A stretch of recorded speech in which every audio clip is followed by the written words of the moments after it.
Ready? Start. Mr. Deputy Speaker, sir, I am very glad that I have the opportunity to take part in the discussion on the demands for grants in respect of the Ministry of Labour.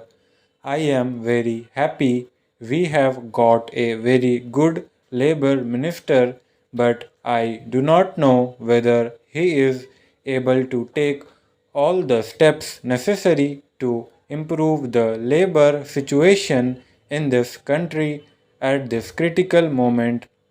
The Industrial Policy Resolution of 1956 clearly mentions that in the process of rapid industrial development, labor assumes a vital role to establish a socialistic pattern of society.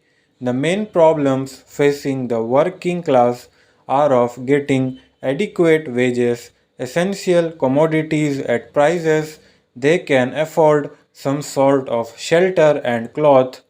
The government minimum needs program has hardly reached the working class.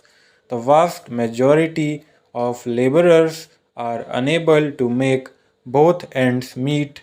The government has mentioned endlessly on the question of evolving a national wage policy or an integrated wages, incomes, prices policy.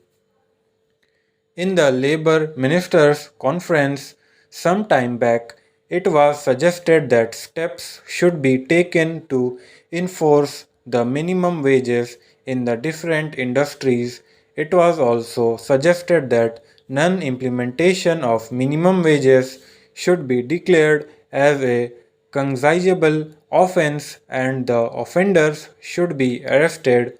However, it had been agreed at the conference that more deterrent punishment should be given to the offenders and that the act should be amended suitably. Necessary changes should have been made in the central legislation by this time. The Industrial Disputes Act had become outdated and it should be completely overhauled. It has been claimed that the emergency has brought discipline among laborers and the production has been increased. Yes, it is a fact, but the laborers are forced to work and they are forced not to take part in the trade union activities. The trade union rights have been completely taken away from the labor. But, sir, I want to impress upon the minister that motivations for work should not be imposed from outside, but it should come from within.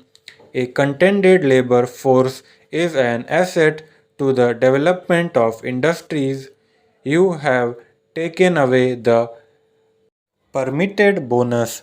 Some time back, this parliament passed an act to fix the minimum bonus at 8.33%, but the same act was adversely amended by the same parliament some time ago. Stop.